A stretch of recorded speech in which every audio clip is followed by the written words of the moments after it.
최근 드라마, 영화 중에서 가끔 그 기독교가 등장하는 부분이 있습니다. 근데 거의 다 반기독교적인 표현들이 있어요. 뭐 기독교를 비판한다든지 조롱한다든지 그런 내용들입니다.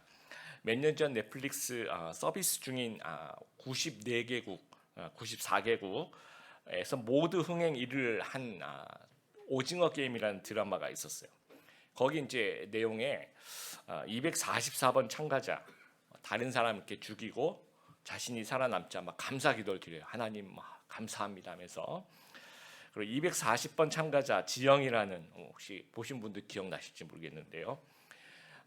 아버지를 살해한 친구인데 그 아버지가 이제 성폭행을 일삼는 그 아버지였는데 그 아버지가 목사로 이제 묘사가 되고 있어요. 그 기도 열심히 하시는 그 괜히 이제 실화도 아니고 픽션인데도 이제 그런 묘사를 한다는 거죠.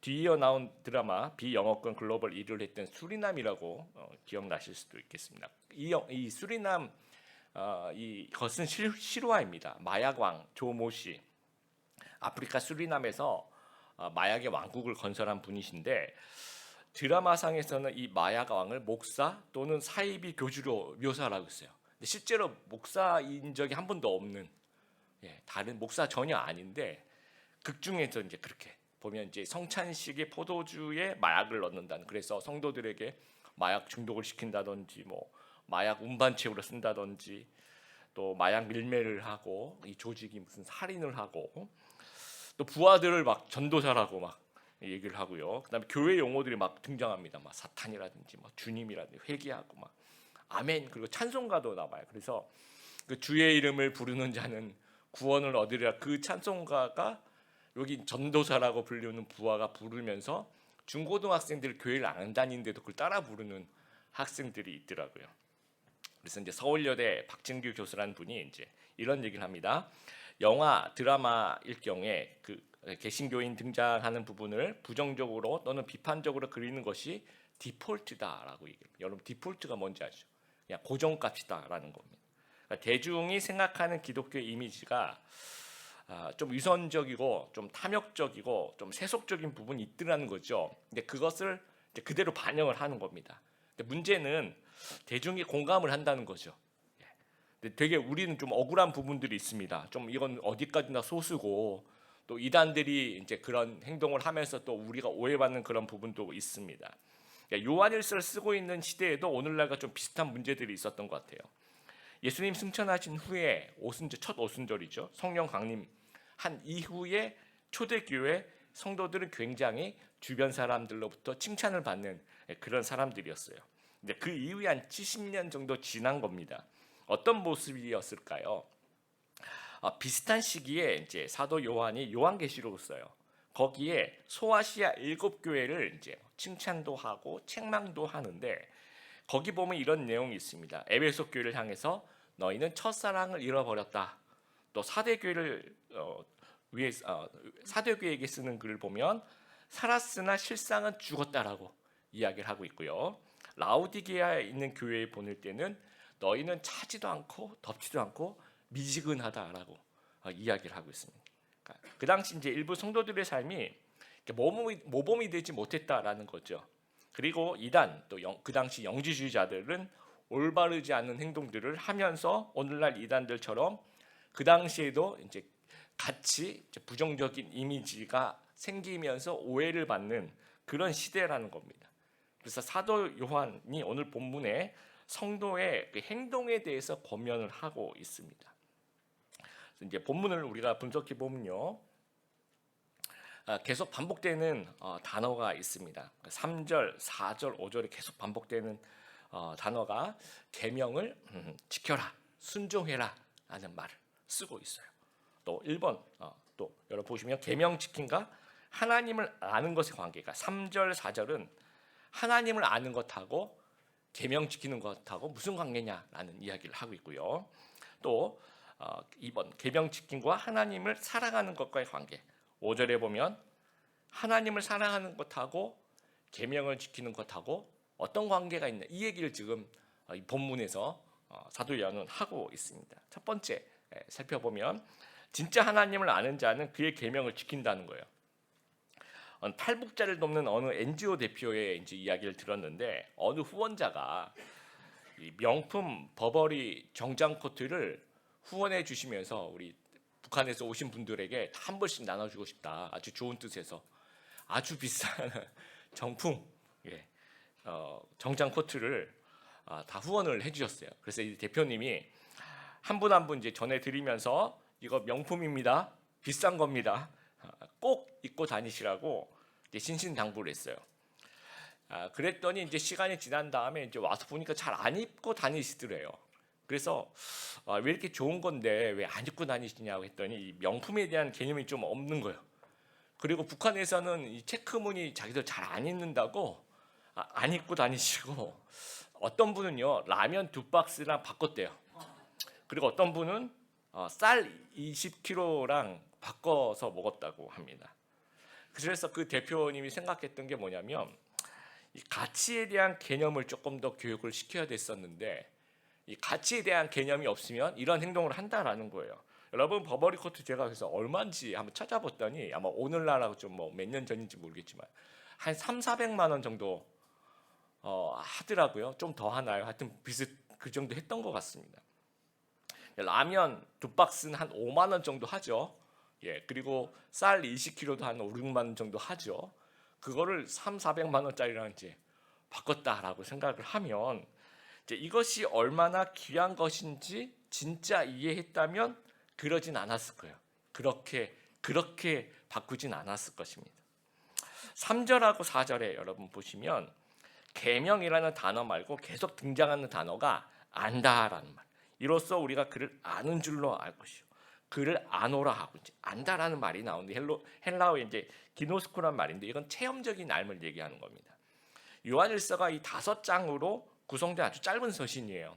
그런데 이 안다라는 단어가 무려 21번 굉장히 많이 사용을 하고 있습니다. 여러분 이제 새로 생긴 중국집이 여러분 집 근처에 생겼다고 한번 가정을 해보세요. 여러분 이제 맛있다고 얘기를 들었어요. 그리고 뭐 블로그 찾아보니까 되게 사람들 평이 좋아요. 그리고 이제 유튜브 찾아보니까 뭐 이 집에 가서 막 이렇게 보여주는 모습들 보고 안 거. 이게 이제 난 알았다라고 얘기할 수도 있겠죠. 그런데 이 기노스코라는 말은 그런 알미 아니라 여러분 진짜 그 집에 찾아가서 줄을 서 있으면 웨이팅도 하고 그리고 이제 차를 또 그 먼저 주는 차도 마시는데 그 잔이 굉장히 재밌는 문양들이 이렇게 있는 걸 보면서 또 마시고 그리고 음식들이 나오고 요리를 먹고 그 모든 과정을 내가 체험하고 난 다음에 내가 이 집 알아라고 얘기하는 것하고 차이가 있다라는 겁니다. 그래서 하나님에 대해서도 그렇게 알아야 되는 거죠. 그러니까 지식적으로 아는 것이 아니라 체험적으로 알아야 되는데 하나님에 대해서 뭘 알아야 하는지 1절하고 2절에 꼭 알아야 할 것 되게 많지만 2가지 정도만 설명을 하고 있어요. 여러분 1절에 보면 만일 누가 죄를 범하여도 아버지 앞에서 우리에게 대언자가 있으니 곧 의로우신 예수 그리스도시라. 대언자라는 말이 나옵니다. 자, 이 말은요. 똑같은 헬라어는 요한복음에서 이것을 보혜사라고 우리가 번역을 하고 있어요. 변호사라고 번역을 해도 괜찮고요. 뭐 헬퍼라고 번역을 해도 괜찮습니다. 이제 하늘 법정에서 재판이 열리는 겁니다. 이제 판사는 하나님이 되겠죠. 검사는 누가 될까요? 검사는 뭐 사탄일 수도 있고 하나님의 공의일 수도 있고요. 아니면 우리 안에 있는 어떤 죄책감이나 이런 것일 수도 있고요. 이제 검사가 이런 얘기를 하겠죠. 이 사람 여러분에 대해서 이 사람은 아주 죄를 지었어요. 그러면서도 어떻게 이렇게 교회를 다니는지 모르겠어요. 너무 파렴치해요. 너무 뻔뻔해요. 혼 좀 나야 됩니다. 지옥에 가야 됩니다. 이렇게 검사가 얘기하면 대언자가 있으니, 그렇죠? 변호사 누구시죠? 예수님이 이렇게 변호합니다. 판사님, 이미 이 사람의 죄는 제가 다 이미 죄의 벌이 십자가에서 대신 받았습니다. 그래서 이 사람은 석방해 주십시오. 이 사람은 그냥 프리입니다라고 얘기를 하는 거죠. 이것이 하늘 법정에서 지금도 벌어지고 있는 일이라는 거예요. 대언자가 계신다라는 거예요. 그리고 2절에는 뭐라고 얘기합니까? 우리 죄를 위한 화목 제물이니. 자, 제물은 대신 죽는 거예요. 십자가에서 우리를 위해서 예수님께서 대신 돌아가셨다라는 거. 이것을 진짜 아는 성도는, 이거를 머리로만 아는 성도가 아니라 체험적으로 진짜 아는 성도는 어떻게 또 죄를 지을 수 있겠냐라는 겁니다. 아니면 만약에 머리로만 알면 와 이거 놀라운데 이제부터 아무렇게나 살아도 되네? 좋은데? 이거는 체험적으로 아는 게 아니라는 거죠. 진짜 아는 게 아니라는 거죠. 여러분 우리가 조선시대로 돌아갔는데 여러분은 무슨 죄를 졌어요. 근데 여러분 대신에 이건 상상하는 겁니다. 부모님이 곤장을 10대씩 대신 맞았어요. 그럼 여러분이 어떻게 느끼실 것 같아요? 내가 맞아야 되는데 우리 연로하신 부모님이 나를 위해서 곤장을 맞으셨는데 이게 굉장히 비통하고 죄송스럽고 그게 정상이죠. 그렇죠? 그런데 이제 와 이렇게 부모님이 대신 맞는 거 좋네 하면서 또 죄를 짓고 또 부모님이 곤장을 맞고 이런 삶을 사는 사람들은 이게 부모님에 대한 알미, 가짜 알미라는 거죠. 진짜 이분과의 사귐, 진짜 이분과의 마음이 없다라는 겁니다. 진짜 아는 사람, 하나님을 진짜 아는 사람, 이 대언자, 이 화목제물에 대한 체험적인 알미 있는 사람은 감사와 감격이 있는 거죠. 하나님이 나를 위해서 이렇게 십자가에서 돌아가셨다. 나를 대신하여 돌아가셨구나. 감사가 나오고 감격이 나오는 거죠. 그러면 계명을 지키려고 노력한다라는 거예요. 여러분 나는 진짜 하나님의 은혜를 아는 사람일까요? 아니면 모르는 사람일까요? 한번 생각해 보았으면 좋겠습니다. 1900년대 20세기죠. 일본과 우리나라에서 기독교의 그 부흥이 일어난 적이 있습니다. 일본은 제2차 세계대전 패전 후에 연합군, 미군이 이제 주로 주둔을 했죠. 그러면서 이제 기독교의 부흥이 막 일어나기 시작한 적이 있어요.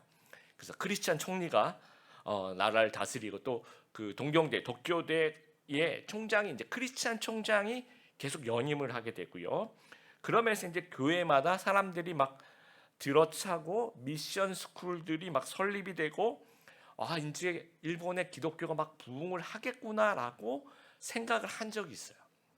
그런데 연합군이 이제 시간이 지나가면서 쭉 빠져나가면서 이러한 분위기는 순식간에 사라집니다. 자, 이것은 하나님을 아는 부흥이 아니라는 거예요. 하나님을 아는 그 진짜 아는 믿음의 부흥이 아니더라는 거예요. 그냥 서양 문화에 대한 일시적인 유행이 좀 있었던 거죠. 지금 진정한 부흥이 아니고 이거는 하나님을 안다라고 얘기할 수 없어요. 그냥 하나님 모르는 거였죠. 근데 우리나라 1907년 이 평양 대부흥은 달라요. 장대현 교회에서 부흥 사경회가 열리면서 말씀이 선포되고 회개 운동이 일어납니다. 그러면서 기도회 운동이 일어나게 돼요. 그래서 사람들이 죄를 고백하게 돼요. 근데 죄를 고백하는 것이 이제 행동으로 변하게 됩니다. 그래서 내가 다시는 하나님 앞에서 이런 죄를 짓지 않겠다 하면서 어떤 잘못한 사람들한테 가서 사과하고 뭐 물건을 갖다가 깼거나 그러면 이제 변상해주고 그리고 자기가 이제 술, 폭력, 노름 이런 거 다 끊는 겁니다. 그랬더니 이제 술 마시고 집에 가서 막 가정 폭력하던 사람들이 이걸 다 끊으니까 가정이 회복되기 시작해요. 그리고 여성의 지위가 향상되기 시작하고 미신이 타파되고 교육에 대한 열이 막 불타오르기 시작합니다. 이것은 대언자, 화목제물, 이게 무엇인지를 정확하게 진짜 알게 된 그런 부흥이라는 거예요. 그러면서 행동, 하나님의 계명 지킴으로 행동으로 믿음을 증명해 나가는 거예요. 그래서 우리 3절에 나와 있는 것처럼 우리가 그의 계명을 지키면 이로써 우리가 그를 아는 줄로 알 것이요. 머리에서 이해한 것이 행동으로 이어져야 되는 거예요. 그래야지 진짜 안다라고 말할 수 있다라는 겁니다. 4절에 보니까 그를 아노라 하고 그의 계명을 지키지 아니하는 자는 거짓말하는 자요 진리가 그 속에 있지 아니하되. 여러분 지식과 그 행동이 좀 괴리가 있는 걸 얘기하는 거예요. 근데 이것을 거짓말이라고 성경은 얘기하고 있습니다. 자신이 말한 대로 행동하지 않는 사람, 내가 안다라고 얘기하면서 그것대로 행동하지 않는 사람들, 거짓말. 근데 이것을 고의적으로 하게 되면 이게 사기가 되는 거죠. 에린 브로코비치라는 영화가 있어요. 여기 이제 줄리아 로버츠가 주연으로 나온 이게 좀 실화에서 나온 영화인데요. 캘리포니아 어느 소도시에 어느 대기업이 이제 그 크롬이라는 크롬 성분의 유해 물질을 다루었던 거예요. 그런데 이제 그게 삼가 크롬이 아니라 육가크롬을 썼대요. 이게 이제 정확하게는 이제 잘 모르겠습니다. 삼가크롬을 써야지 유해가 좀 덜하고 좋은데 그렇지 않은 육가크롬을 쓰면서 이게 발암 물질이에요, 이게. 근데 이 발암 물질은 만약에 이제 공장 과정에서 썼으면 이제 정화를 지켜서 방류를 해야 되는데 정화 과정 전혀 없이 방류를 하게 됩니다.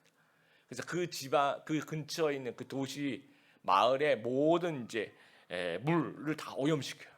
그래서 여러분 미국 가시면 그냥 그 다운타운이 아니라 이제 그냥 일반적으로 시민들이 사는 그런 서버브 같은 데는요. 따로 그냥 물을 이제 뭐 물론 사서 드시기도 하지만 그냥 이렇게 우리 개수대에서 그냥 그 물을 그냥 다 마시세요. 그렇게 물이 깨끗하거든요. 근데 그분들도 다 그렇게 마시고 그 물을 받아서 아이들이 거기서 뭐 수영장 이렇게 조그맣게 만들어서 수영도 하고 그랬는데 그 물이 다 오염됐더라고요. 그래서 다 뭐 백혈병이 생기고 뭐 암이 생기고 그 마을 자체가 완전히 다 파괴가 된 거죠. 그래서 이제 배상금이 우리나라 돈으로 한 4천억 원이 걸린 재판이 이제 시작이 되는 겁니다.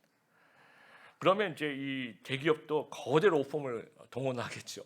그래서 아주 막 비싼 변호사들을 막 고용을 해서 이게 유해성이 없다, 정말 안전하다, 막 이렇게 법적인 공방을 하는 겁니다.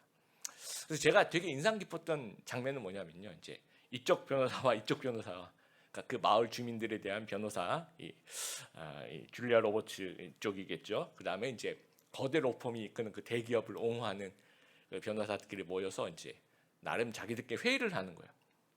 회의를 한참 하고 있다가 물을 이제 가져오라고 해서 그 대기업 변호사들한테 유리컵에 이제 물을 한 잔씩 다 이렇게 나눠주면서 그 우물에서 뜬 거라고. 그 사람들이 그거 마시고 그렇게 된 우물에서 뜬 물이니까 마시라고. 당신들이 안전하다고 했으니까 마시라고. 그래서 제가 보면서 정말 마실까? 안 마실까? 굉장히 궁금하게 봤습니다. 근데 결국은 그 변호사들이 안 마시더라고요. 뭐 마실 수가 없는 거예요. 자기들도 아는 겁니다. 이게 이제 지식과 행동의 괴리죠. 이런 경우는 일부러 안 마시는 거니까 이거는 사기에 가까운 행동입니다. 우리도 마찬가지. 우리도 하나님을 안다, 지식이 하나님의 계명을 지킨다 이 행동하고 뭔가 차이가 크고 괴리가 있다면 오늘 말씀처럼 거짓말일 가능성이 있는 거예요. 그러나 우리가 죄가 짓기가 싫어요. 막 하나님의 계명대로 살고 싶은 마음이 우리 안에 있어요. 그리고 노력해요. 그러면 우리가 하나님 안에 있다는 증거가 된다라는 것. 그래서 하나님을 진짜 아는 체험적인 지식, 그것이 깊은 깨달음으로 우리를 인도하고 그 깊은 깨달음이 하나님의 말씀을 순종하고 계명을 지키는 진짜 우리 성도님 다 되시기를 주님의 이름으로 축복합니다. 두 번째, 진짜 하나님을 사랑하는 자는 그의 계명을 지킵니다. 우리가 누구에게 순종할 때 세 가지 일반적인 동기가 있어요. 첫 번째는 뭐냐면 무서워서 순종하는 거죠. 내가 이것을 안 지키면 벌 받을까 봐, 혼날까 봐. 그럼 두 번째는 필요해서 내가 이걸 지키면 어떤 이익이 나에게 있을 거야 생각하는 거죠. 세 번째가 사랑해서입니다. 저 사람이 너무 좋아서 저 사람이 하는 말을 다 지키고 싶은 거예요. 여러분 이 세 가지 중에서 가장 파워풀한 동기는 무엇일까요? 사랑이에요. 사랑. 야곱이 라헬을 사랑합니다. 그래서 7년 동안 일해요. 그리고 난 다음에 그 외삼촌에게 또 속죠.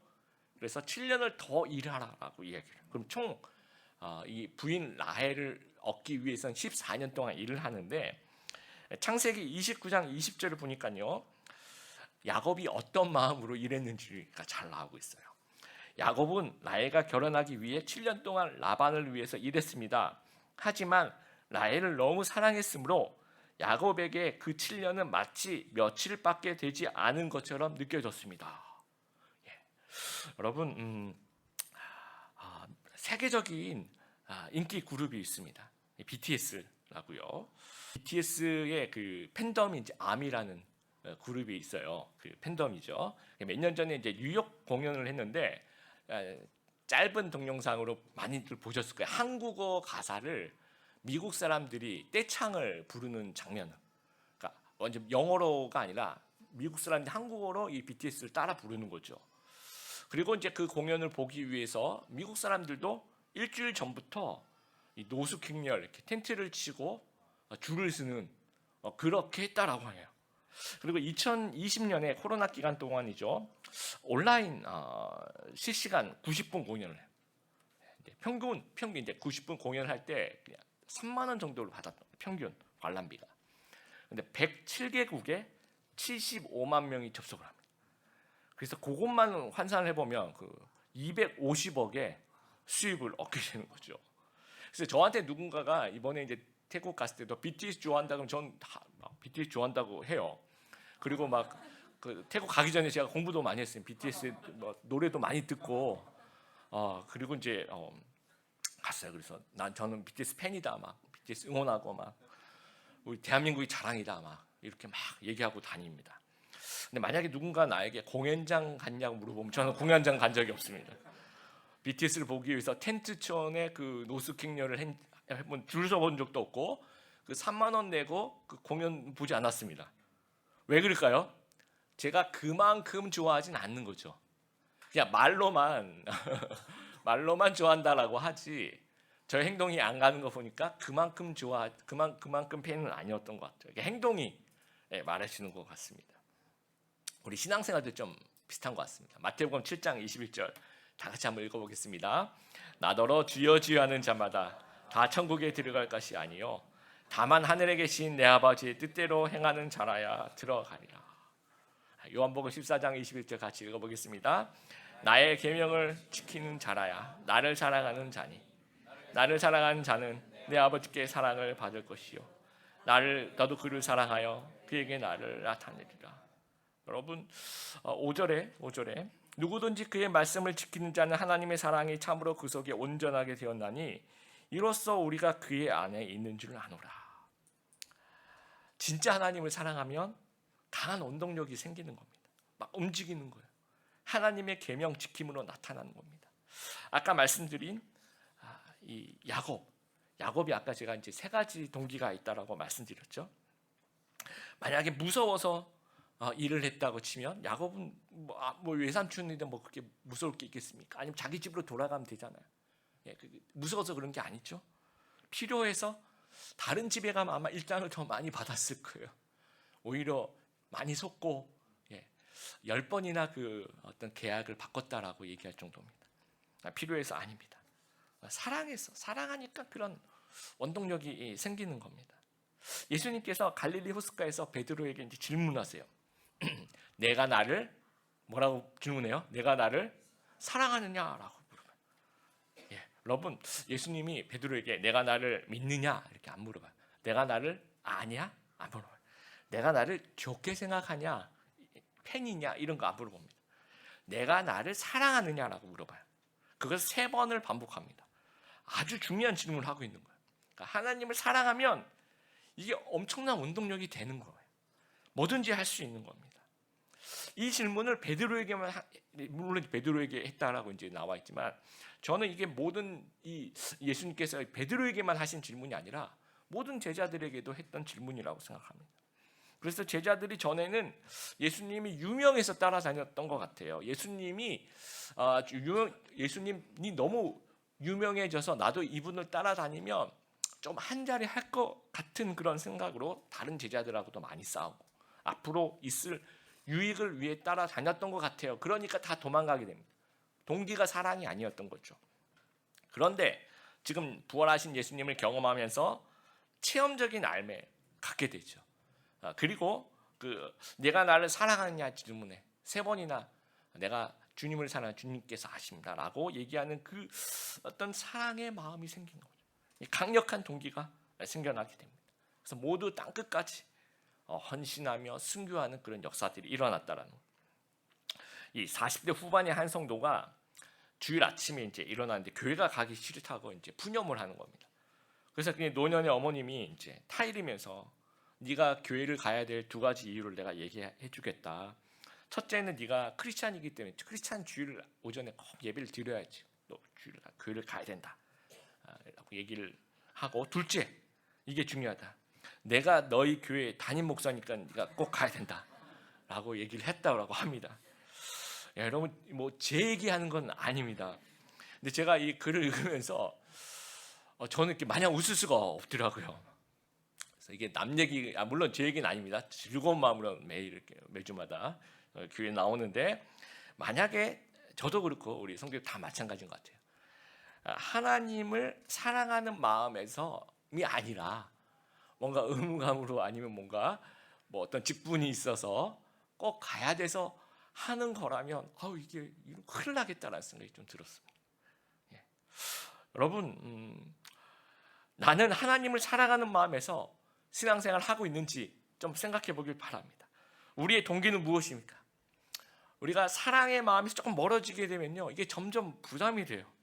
점점 이제 흥미가 떨어지게 됩니다. 그러면서 믿음이 점점 연약해지는 것 같아요. 그래서 이게 하나님을 사랑하는 마음으로, 그러면 이렇게 마음이 좀 즐거워져요.